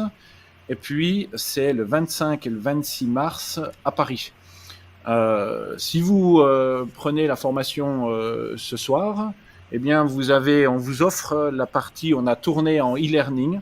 C'est une formation qui sera prête d'ici 1 mois ou 2. Donc, vous aurez en fait l'ensemble du contenu. Vous pourrez le revisionner sans limite de temps chez vous sur la plateforme e-learning Volodalen. Ça veut dire qu'on vous l'offre. Ça a une valeur de 390 €. Donc, on l'offre pour l'inscription à ce niveau 1. Dans le niveau 2, c'est de nouveau, ça dure 2 jours. on fait une révision de ce qu'on a vu dans le niveau 1, on aborde les différents systèmes de mesure, qu'est-ce que je peux utiliser comme système pour venir mettre en place dans mon cabinet, dans ma salle de sport, ce studio de bike fitting par préférence. Alors on aborde du système le plus simple possible, hein, vous savez, la règle, l'équerre, le fil à plomb, au système plus complexe, selon ce que vous allez décider d'utiliser, vous, comme matériel plus ou moins technique dans le cadre de votre studio. Ensuite, on aborde les chaînes respiratoires, les motricités axiales et larges, les implications sur les différents points d'appui. Et enfin, on ouvre à l'ensemble des motricités autour du centre de masse, à la fois ce qu'on appelle l'épaule motrice, l'œil moteur. On va voir que selon comment je suis positionné dans le peloton, ben, je vais avoir des préférences pour que les gens se positionnent d'un côté ou plutôt de l'autre côté. Et enfin, on aborde les chaînes musculaires d'ouverture et de fermeture, et puis les implications de ces chaînes musculaires sur le positionnement sur le vélo. Ça nous amène à une procédure complète qui va vous permettre de recevoir vos sportifs. Et ça dure combien de temps à peu près la partie bike fitting? Quand on reçoit un sportif, il repart en étant complètement positionné au bout de combien de temps? Le temps minimum, ça peut être 2 heures. Après, tout dépend, pareil, des outils qu'on va utiliser, en fait. Hein. Donc, disons à peu près 2 heures, 2 heures et demie, hein, c'est oui, ça? Tout à fait. Hein, voilà. On va dire le minimum. Ensuite, on évoque différents cas cliniques et on passe en revue dans cette formation l'ensemble des blessures qu'un cycliste peut avoir et quels sont les éléments dans son positionnement sur le vélo qui peuvent expliquer ces blessures de manière à pouvoir les modifier pour que les blessures passent. Le prix, c'est exactement le même. Le niveau 2, c'est le 20 et 21 mètres, c'est un vendredi et puis un samedi. Toujours à l'INSEP, on apporte toujours ce qu'il faut pour que vous puissiez pédaler. Vous revenez avec les vélos. Et puis de la même manière, eh bien, on vous offre, pour commande ce soir, on vous offre la partie e-learning de niveau 2 directement chez vous. Donc le e-learning, c'est 5-6 heures de vidéo qu'on a tourné ensemble avec Sébastien, dans laquelle chacun des points que vous aurez le jour J lors de la formation en présentiel, chacun des points qu'on aura abordés, vous les retrouverez sur ces vidéos. Donc, vous pouvez rien oublier là. C'est-à-dire, s'il y a quelque chose que vous avez oublié, vous pouvez revisionner chez vous et sans limite de temps. Alors, ben là, on vous offre aussi, on fait une partie offre combinée dans laquelle c'est les deux formations. Il y en a pour 1380 €. À l'issue de ces deux formations, vous devenez expert Volodalen préférence bike fitting. C'est une marque qu'on a déposée. Par exemple, avec cette marque, il y a une proposition d'avoir un système de communication pour avoir un vrai studio. Dans ce système de communication, vous avez des roll-ups, là, comme vous avez juste derrière moi. Vous avez un t-shirt logoté Volodalen, logoté préférence.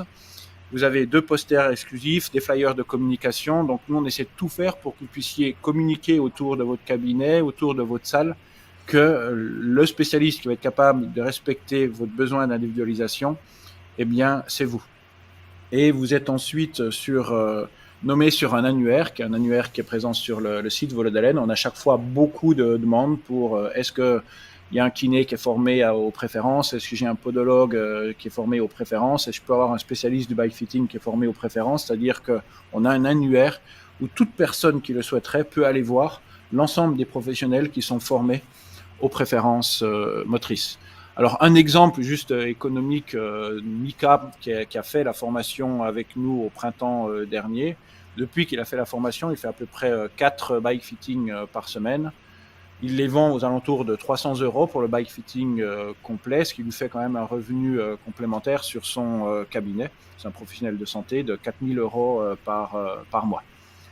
Alors, voilà pour le contenu, voilà pour la proposition. Alors maintenant, si vous souhaitez vous inscrire à cette formation, je répète, la première formation, c'est dans un mois, au mois de mars. Eh bien, je vous poste l'offre. Voilà, si vous voulez voir l'offre, et puis vous avez à cliquer, vous allez en fait dans le chat qui est à votre droite, il y a un onglet où il y a marqué offre. Eh bien, vous allez sur cet onglet, vous pouvez cliquer et puis commander ces formations. Alors ça peut être, alors bien sûr vous pouvez pas commander le niveau 2 sans avoir fait le niveau 1. Donc Si vous voulez attendre pour le niveau 2, enfin, vous pouvez attendre, voir ce que vous dit le niveau 1. Puis suite, si vous êtes content l'issue du niveau 1, que vous voulez aller plus loin, vous pourrez le commander plus tard. Ou alors vous pouvez commander l'offre complète. Simplement, l'offre e-learning offerte, c'est pour les commandes ce soir. Mais à vous de voir si vous avez une préférence pour prendre d'emblée les 2 formations. Là, vous aurez le e-learning pour les 2. Ou alors, si vous préférez, déjà voir ce que ça donne, si ça vous intéresse, si vous trouvez que c'est intéressant pour le niveau 1 dès ce soir. Donc, je répète, pour ça, vous avez l'offre à votre droite et puis vous avez à cliquer et puis il y a une commande en ligne. Alors, j'ai oublié de le dire, pour l'offre groupée, niveau 1, niveau 2, vous pouvez choisir, là vous avez juste à cliquer dessus sur le site internet, vous pouvez choisir un paiement en 3 fois. Donc là, il y a un premier versement qui est opéré de suite, puis après, il y a chaque mois un versement. Donc ça vous fait moins de coûts d'un coup, c'est étalé sur 3 mois. Voilà, ceci étant dit, je propose maintenant, Sébastien, qu'on passe aux questions. Alors j'ai vu qu'il y en avait beaucoup. Alors, je vais essayer de les prendre les unes après les autres et puis de te les poser. Voilà. Alors, il y a Marie-Charlotte. Alors, déjà, un détail pratique, la Marie-Charlotte qui dit si on prend l'offre, peut-on prendre sur les sessions de novembre? Oui.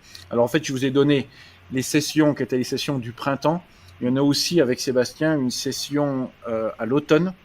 Donc au mois de novembre, si je ne me trompe pas, novembre-décembre ou alors octobre-novembre. Donc Marie-Charlotte, si tu commandes ce soir, oui, tu peux commander ou sur une session de printemps ou sur une session d'automne. Et donc l'offre, elle vaudra dans les 2 cas. Donc tu as le choix.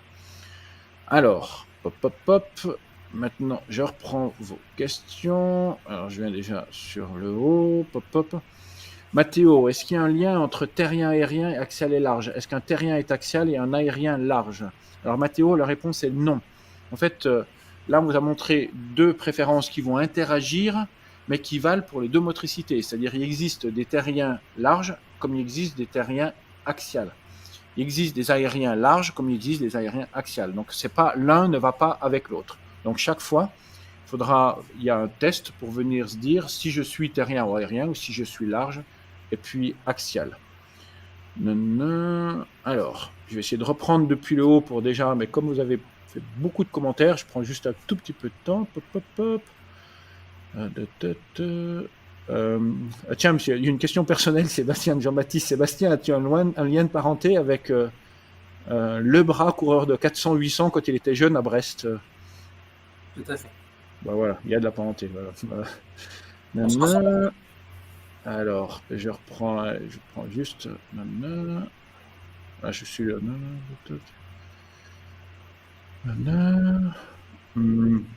Est-ce qu'on peut dire, là, on a une question c'était une remarque de Johan, mais est-ce qu'on peut dire que le sportif terrien qu'on voyait, le cycliste terrien, il semblait dégager plus de force?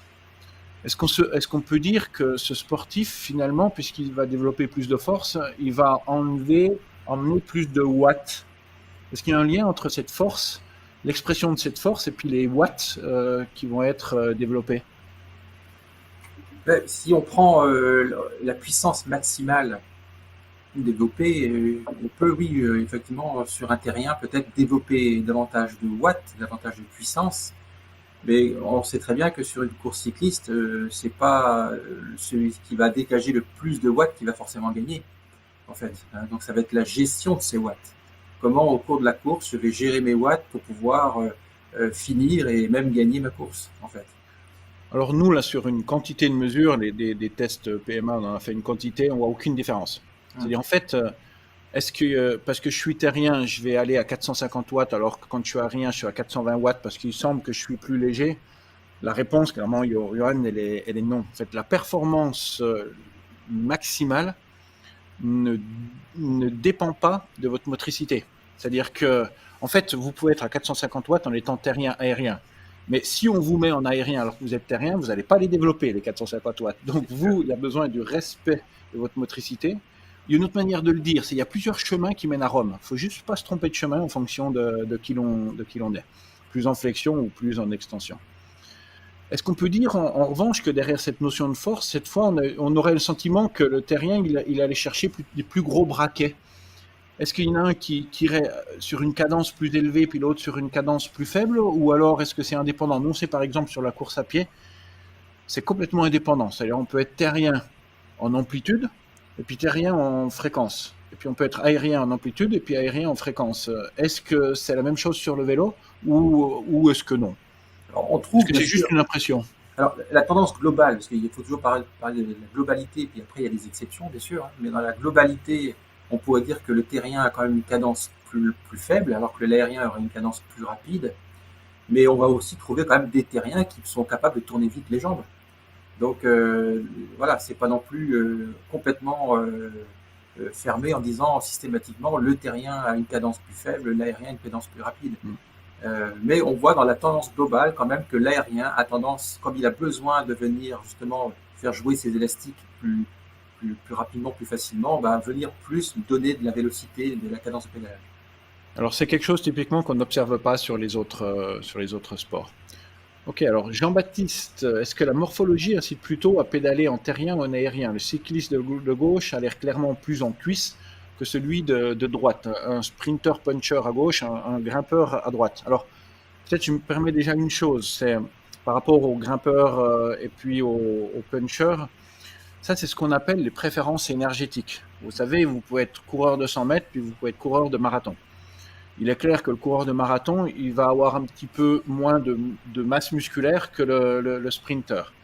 Mais ça, c'est des préférences énergétiques et c'est indépendant des préférences motrices. C'est-à-dire, c'est les fibres musculaires. On peut être fibre rapide et puis on peut être fibre lente en étant terrien ou aérien. Donc la motricité, puis la préférence motrice et la préférence énergétique sont deux réalités qui aussi vont interagir, mais deux réalités indépendantes.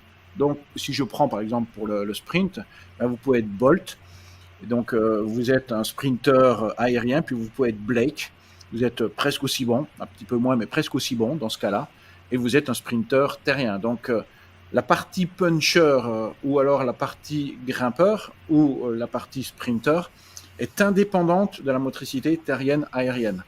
Alors maintenant, une fois qu'on établit la préférence énergétique, est-ce qu'on peut dire que dans un sprinter par rapport à un aérien par rapport à un sprinter terrien, est-ce qu'on peut dire que par rapport à un grimpeur terrien aérien, il pourrait y avoir des différences de morphologie? Alors, c'est une partie où on a une formation au mois de juin qui est spécifique là-dessus, qu'on appelle Anatomie pour le mouvement, dans lequel on va montrer qu'il y a des correspondances. C'est-à-dire vos systèmes nerveux, il va jouer en fonction de ce que sont votre schéma anatomique et puis votre schéma musculaire. Alors, ce schéma musculaire, il peut beaucoup évoluer en fonction de votre entraînement, bien évidemment, on l'a déjà dit, et donc de vos préférences énergétiques. Mais notre observation, c'est qu'il y a une tendance, mais qui est une tendance qui n'oblige pas. C'est-à-dire que un système terrien a tendance à créer du galbe au niveau musculaire pour pouvoir faire ce système plus en flexion et plus en poussée. Dès qu'un muscle va travailler plus en poussée, eh bien, il a tendance à galber. Le concentrique a tendance à créer des muscles plus galbés. À l'inverse, ce qu'on appelle le pliométrique, donc le système de rebond et d'extension, a tendance à créer des corps qui sont plus longilignes. Mais attention, c'est de nouveau, c'est une tendance générale qui ne vaut pas forcément pour une personne. Or là, on est dans de l'individualisation. Donc quand on est dans de l'individualisation, il faut connaître les moyennes, mais ne pas se laisser emporter de manière systématique par les moyennes. Je ne sais pas si tu veux, s'il y a autre chose que tu veux évoquer sur ces notions de morphologie et puis de manière de bouger. Non, je suis d'accord avec toi, il n'y a pas de souci. Non, on reste dans cette même tendance, pas de problème. Alors il y a Karl qui dit, il y a un cycliste de gauche, il y en a un qui paraît plus avancé sur la selle que d'autres. Donc est-ce qu'il y aurait une relation entre motricité terrienne, aérienne, et puis le fait d'être plus ou moins avancé, d'avoir une selle un peu plus en avant ou un peu plus en arrière? Alors, c'est sûr que par rapport à un terrien, on aura plutôt tendance à vouloir mettre des masses plutôt vers l'arrière pour essayer de apporter plus de facilité à mettre de la flexion également. Donc, et puis, il faut bien voir que la hauteur de selle et le recul de selle sont un peu liés également sur le plan de la mécanique. Quand vous prenez un tube de selle, le tube de selle est oblique. Donc, en fonction aussi de cet oblique, on va imposer aussi certains réglages. Et donc, bien sûr que le recul est bien sûr en lien aussi avec la hauteur. Mais en tout cas, pour que le terrien puisse exprimer davantage de flexion et davantage que son centre de gravité soit un petit peu plus bas, il sera aussi plus intéressant qu'il soit un peu plus en arrière pour avoir aussi plus d'adhérence finalement et plus de force dans son adhérence de sa roue arrière. Alors qu'un cycliste aérien qui va plutôt vouloir amener de la projection sur son système, vouloir plutôt venir faire mettre en action sa chaîne postérieure, il va vouloir plutôt alléger et venir vraiment se projeter sur l'avant pour pouvoir donner sa motricité, son efficacité. Donc, on trouve le système d'équilibre, hein, je peux vous le faire regarder. Si vous laissez votre corps aller sur l'avant et vous agissez avec les muscles derrière, vous vous positionnez devant, là vous ne le voyez pas très bien, mais ça génère conjointement de l'extension. Si vous allez en flexion, eh bien, il y a une tendance naturelle, si on voit terrien, à créer de la flexion et à se positionner sur l'arrière. Alors on dit souvent même qu'un terrien, il se prépare derrière, puis il agit dans la poussée avec les muscles devant, alors qu'un aérien, il se prépare devant, puis il agit dans le rebond avec les muscles plutôt arrière. Donc oui, c'est un système, hein, tu l'as évoqué.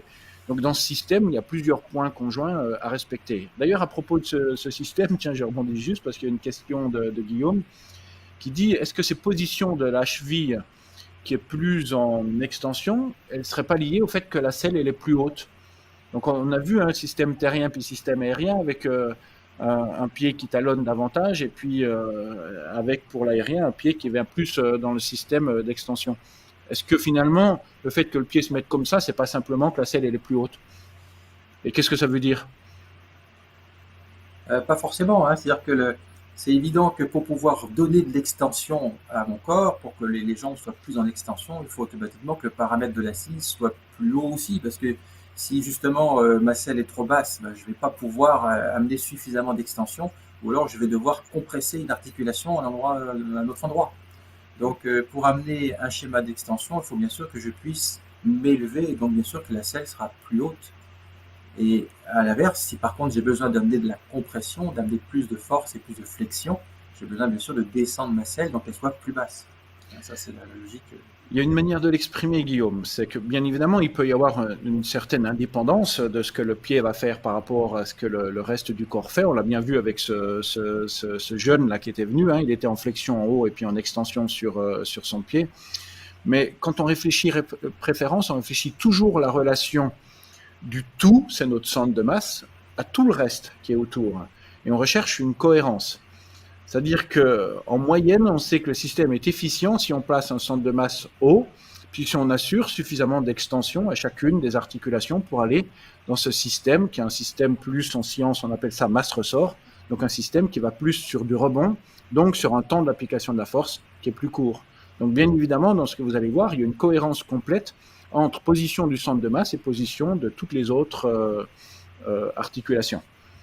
Alors, il y a Jérémy qui demande, c'est une remarque qui est intéressante, il dit, un pédalage aérien est-il moins efficient du fait qu'à chaque appui, l'individu rebondit et crée un moment de flottement à chaque tour de pédale, contrairement au terrien qui est toujours ancré dans sa pédale? C'est Fritzouille qui dit ça. Qu'est-ce que tu en penses, Sébastien? Ça, c'est assez typique, c'est une question qui est super... une remarque qui est super intéressante, Jérémy Fritzouille, parce que c'est assez typique des représentations qu'on a. Tu peux peut-être, je te laisse peut-être la commenter, Sébastien.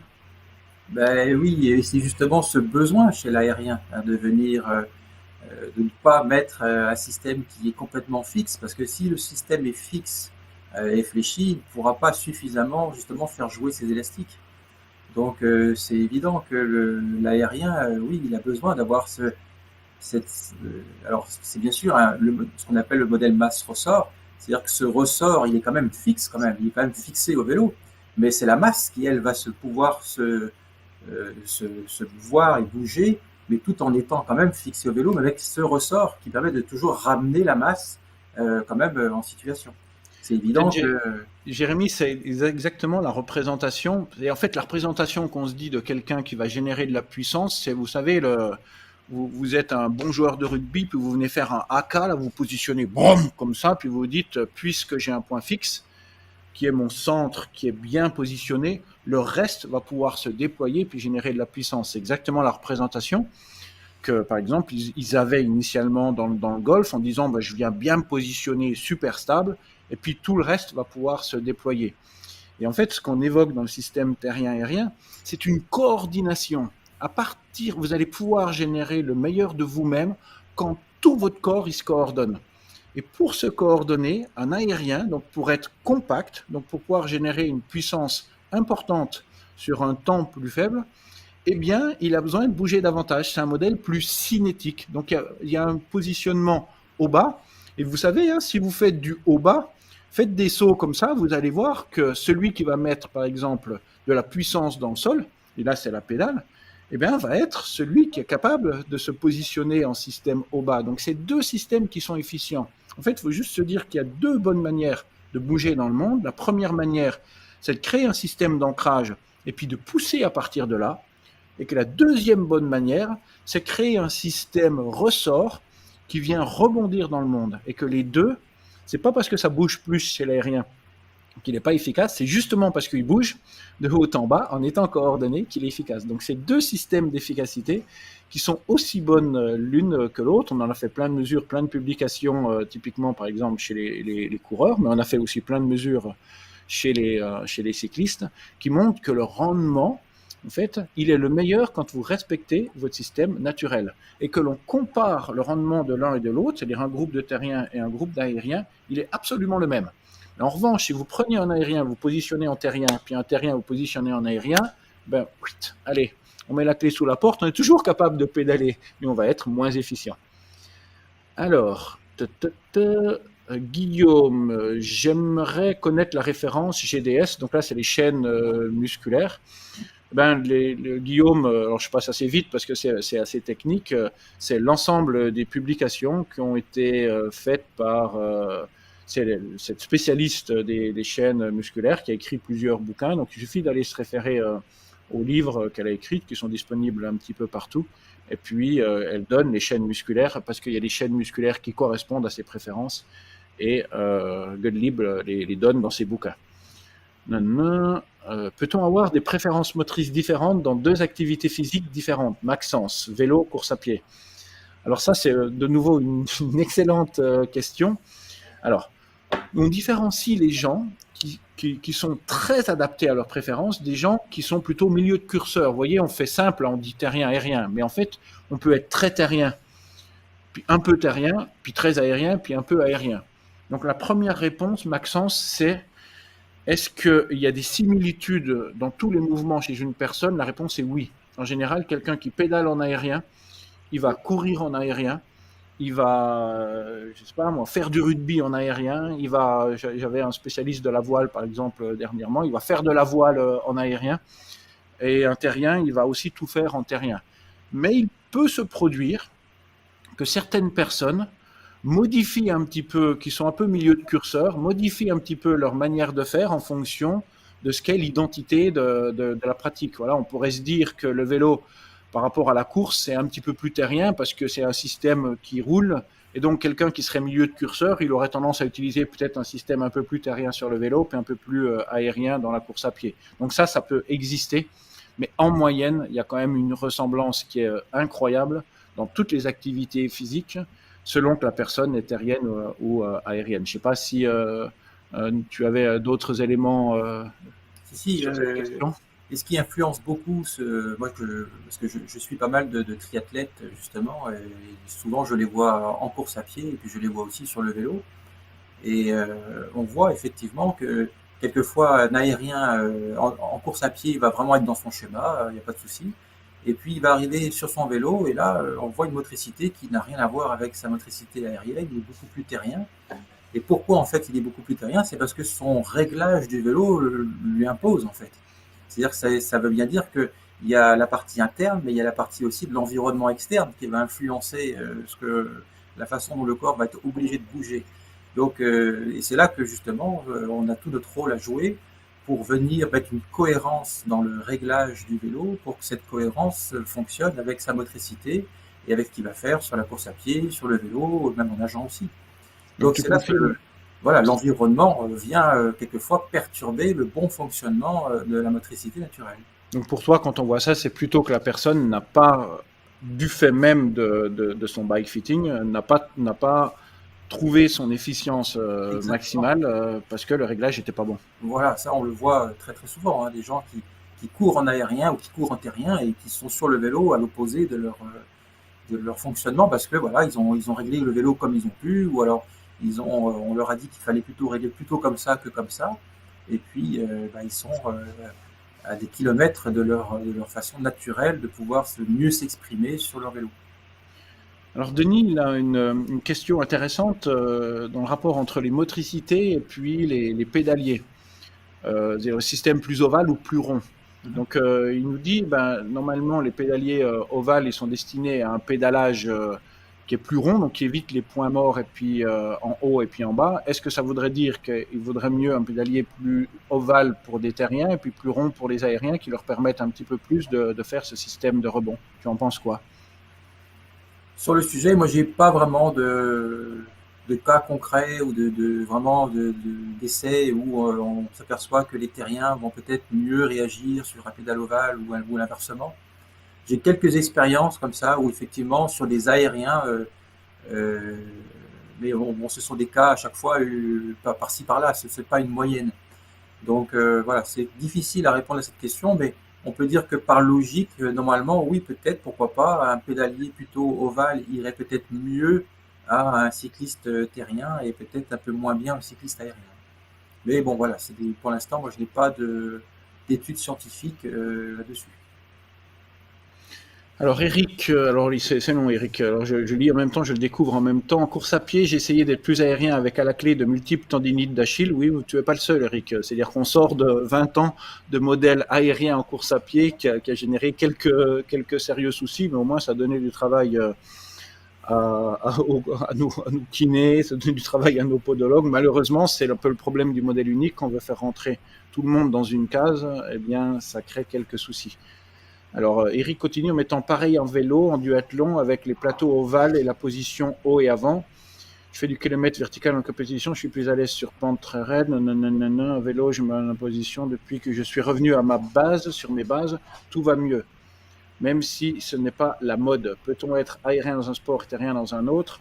Alors, peut-être déjà, simplement pour le détail, Eric, oui, tu fais partie des sportifs, et on a eu très très nombreux qui ont été sortis de leurs préférences et qui ont vécu toutes les misères du monde et qui au final sont revenus aux choses les plus importantes, leurs propres sensations, qui vont les ramener. Alors les sensations ne donnent pas toujours la solution, mais en général, quand j'ai essayé un système qui ne fonctionne pas, puis je reviens dans des sensations qui sont meilleures en allant vers plus d'ancrage, sinon c'est un bon critère que votre motricité est terrienne et que vous avez besoin d'aller dans un système beaucoup plus en flexion que vous-même. Ça, et là, vous n'avez pas besoin de faire de formation. Si vous explosez alors qu'on vous a dit de partir en extension, eh bien, revenez en flexion. Ça vaut pour l'ensemble des sportifs. Donc, ce que tu as vécu, Eric, nous, on le voit au quotidien, que ce soit dans le bike fitting ou dans tous les autres sports, mais c'est le principe même d'un modèle unique qui crée quelques malheurs.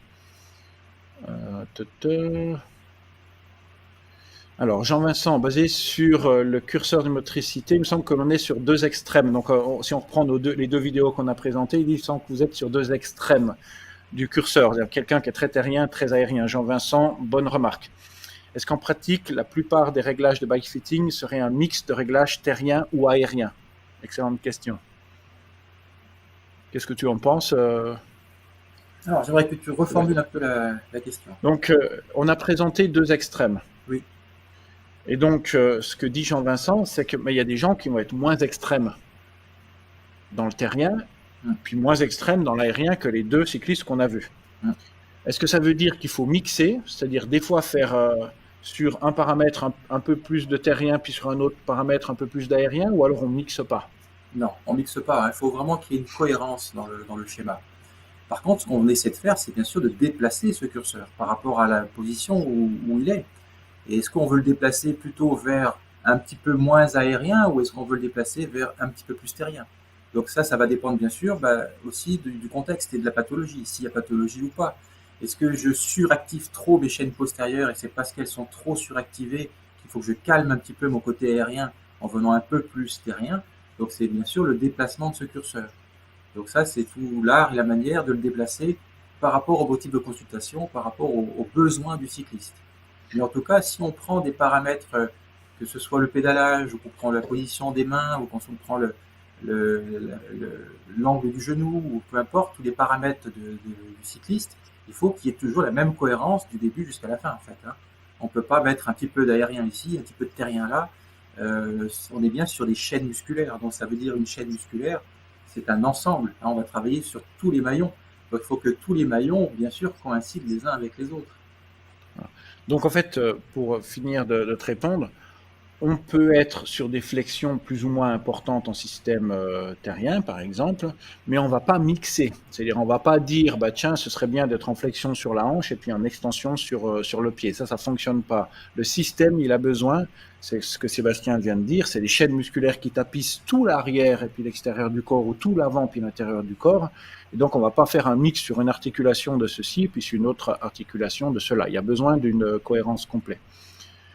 Alors, je vous pose encore 2-3 questions, parce que vous en avez nombreuses, donc ça risque de durer. Donc, question de Jean-Baptiste. Je fais un raccourci rapide. Les VTTistes ont tous des cintres larges. Sont-ils tous larges? Perso, je me reconnais très bien dans le modèle large. Je suis VTTiste. Alors j'ai pratiqué le VTT, aussi pas mal. Et la première chose que j'ai fait quand j'ai pris mon VTT, quand je l'ai acheté, eh ben, j'ai découpé le cintre. C'est-à-dire que j'avais un cintre effectivement large, comme dans beaucoup de VTT, et puis comme ma motricité est plutôt axiale, eh bien la première chose que j'ai fait, c'est de découper mon cintre, je l'ai scié des deux côtés. Le cycliste, il m'a dit, le vélociste, il m'a dit, mais t'es fou, pourquoi t'as scié ça? Et ben oui, moi je suis beaucoup plus à l'aise comme ça, parce que si je prends mon guidon très large, moi je passerai pas dans les sentiers, c'est pas possible. Hein. Il faut que vraiment je puisse passer dans les sentiers et que je puisse vraiment filer droit. Donc voilà, donc effectivement, il y a aussi la mécanique qui impose un petit peu les règles, c'est sûr, mais il n'empêche qu'il faut toujours justement adapter aussi cette mécanique aux préférences. Donc Jean-Baptiste, il est évident qu'à partir du moment où on va se déplacer, mais quel que soit ce déplacement en nature par rapport au fait de se déplacer sur une route, eh bien la nature étant plus instable, elle va induire plus d'instabilité latérale, donc plus de besoin de la personne de venir se rééquilibrer latéralement. Et donc la moyenne, j'insiste là-dessus, va aller vers plus de largeur. C'est le cas que j'ai évoqué avec un funambule sur son fil. Eh bien, quand c'est très marqué, la contrainte latérale, il y aura une tendance chez tout le monde à venir élargir. C'est pour ça qu'en VTT, on va trouver des cintres plus larges. Maintenant, dans cette tendance générale qui va être plus large dans un système nature que dans un système plus dompté qui est une route, eh bien, on va continuer à voir des cyclistes, donc des VTTistes qui vont être plus proches et des VTTistes qui vont être plus larges. En fait, la vie, elle ne s'éteint jamais. Donc, le système vivant qui s'appelle un cycliste qui est en train de pédaler devant vous, eh bien, il ne va pas s'éteindre, il va juste respecter les besoins de l'environnement, un petit peu plus large, un petit peu axial, et puis respecter ses propres besoins, son propre environnement interne, de manière à pouvoir être le plus efficient possible. Donc, le VTTiste axial, il va continuer d'être toujours, comme je l'ai évoqué pour le motocross, comme je l'ai évoqué pour le BMX, comme je l'ai évoqué pour le trial, mais il va continuer de venir être plus compact ou plus large pour le sportif large. La préférence, c'est un jamais. Alors, une dernière question. Lucas, est-ce qu'on peut dissocier le haut et le bas du corps? C'est-à-dire avoir des critères qui sont en système large en bas, par exemple, et puis axial en haut, ou l'inverse? Ou alors est-ce qu'on est globalement axial ou globalement large? Qu'est-ce que tu en penses? Pardon? Tu veux répondre? Non Oh oui, vas-y, hein. C'est toi le spécialiste by fitting. Hein. Non, malheureusement, c'est encore une fois, quand on parle de cohérence, c'est de cohérence bien sûr aussi avec le haut et le bas. Donc c'est évident que si le haut a besoin aussi d'être étroit, le bas a besoin aussi cette même largeur et inversement. Donc c'est encore une fois un ensemble du corps qui va vouloir exprimer ça. Alors quelquefois, par contre, ça va être très très fort, très très marqué, plus encore sur le haut du corps. Hein. Par exemple, quelqu'un peut vouloir vraiment avoir les bras très très rentrés, très très proches l'un de l'autre pour être très axial, alors que les genoux, eux, vont plutôt rester quand même dans l'axe, mais ne vont pas vouloir trop rentrer vers le cadre. Donc ça peut se voir. Mais en tout cas, il faut qu'il y ait toujours la même cohérence entre le haut et le bas. On ne peut pas avoir quelqu'un qui est très axial au niveau, qui rapproche complètement les genoux et puis qui fait ça avec ses coudes. Ou alors, c'est justement qui va éviter des schémas ou des choses qu'il a vues en projection, en regardant la télé ou en regardant des sportifs de haut niveau, en se disant tiens, tel sportif, lui, il fait ça sur son vélo, tiens, je vais faire pareil. Mais bon, très vite, il se rend compte que ça ne fonctionne pas comme le champion. Ne pensez pas, ça c'est un point vraiment important, ne pensez pas parce que vous voyez des sportifs qui sont en salle RPM ou qui sont ailleurs positionnés d'une certaine manière sur le vélo, que c'est forcément une caractéristique intelligente. C'est-à-dire on est au tout début de cette connaissance des préférences motrices, donc des besoins différents de bouger, qui peuvent faire, on l'a dit pour plusieurs pros, hein, c'est quand même des gens qui ont l'habitude de faire du vélo, hein, et la personne peut avoir pris une habitude, bien sûr, elle va savoir pédaler. Quelqu'un qui a un gros moteur, il pourra toujours utiliser son gros moteur. Mais donc, on peut avoir des gens qui sont professionnels et qui ne sont pas dans leur meilleur rendement, qui ne sont pas dans leur meilleure sensation, pas dans le système le plus efficace, parce que le modèle ceci, parce que les manières habituelles de se positionner. On est au tout début de ces connaissances. Par exemple, sur la formation par préférence, là, cette formation, c'est la seule qui prend en compte les éléments des préférences. C'est la seule. Il n'y en a pas d'autres qui sont donnés qui prennent en compte les éléments qu'on a évoqués. Pour l'instant, on a fait un niveau 1, un niveau 2. C'est-à-dire qu'il y a à peu près une vingtaine de spécialistes, 20 ou 25, je ne sais plus exactement, qui sont sortis formés. Donc on est au tout début de l'histoire. C'est-à-dire que ce système de respect des besoins des sportifs, il est vraiment tout nouveau. Alors bien sûr, les gens qui sont allés voir Sébastien, ça fait 10-15 ans qui sont positionnés en fonction de ça, mais ça reste une goutte d'eau dans un océan qui commence à apprendre. On est au tout début de ce système. Allez, j'avais dit dernière, je pose une, mais vraiment c'est la dernière, celle-là. Samuel, et puis après on vous quitte. Samuel, l'aérien a-t-il plus tendance à passer en danseuse pour faire travailler ses chaînes musculaires postérieures d'extension? Oui, tout à fait. C'est une très très bonne remarque. Hein. On va dire que l'aérien, il a un peu la bougeotte. Et donc, pour la meilleure bougeotte qu'il va avoir, c'est pouvoir se lever, pouvoir se rasseoir, se lever, se rasseoir. Donc, il va très très vite se mettre en danseuse. Sur le moindre faux plat, il va vouloir se lever, en fait. Et c'est d'ailleurs un signe très caractéristique que vous pouvez aussi demander à votre cycliste comment il pratique son vélo. Est-ce qu'il a tendance à rester très souvent plutôt assis sur sa selle et à pouvoir envoyer et développer sa force? Ou au contraire, est-ce qu'il n'aurait pas un peu la bougeotte et vouloir très vite se lever, se rasseoir, se relever, se rasseoir? Donc ça, bien sûr, ça appelle à un modèle aérien, hein, le besoin de venir faire correspondre cette chaîne postérieure. Pour pouvoir mieux la faire correspondre, c'est pouvoir aussi déjà me lever et me mettre en danseuse. Alors attention, il n'y a pas aussi, la danseuse aussi est particulière. Quand vous prenez un aérien, la danseuse va être avec un centre de gravité qui a tendance aussi à se mettre un peu plus en avant aussi. Alors ça dépend des aériens, certains sont très en avant et puis d'autres un petit peu moins en avant. Alors que le terrien, lorsqu'il se met en danseuse, il y aura aussi une nuance. Cette nuance, c'est que le centre de gravité sera quand même un petit peu plus à l'aplomb de l'axe du pédalier.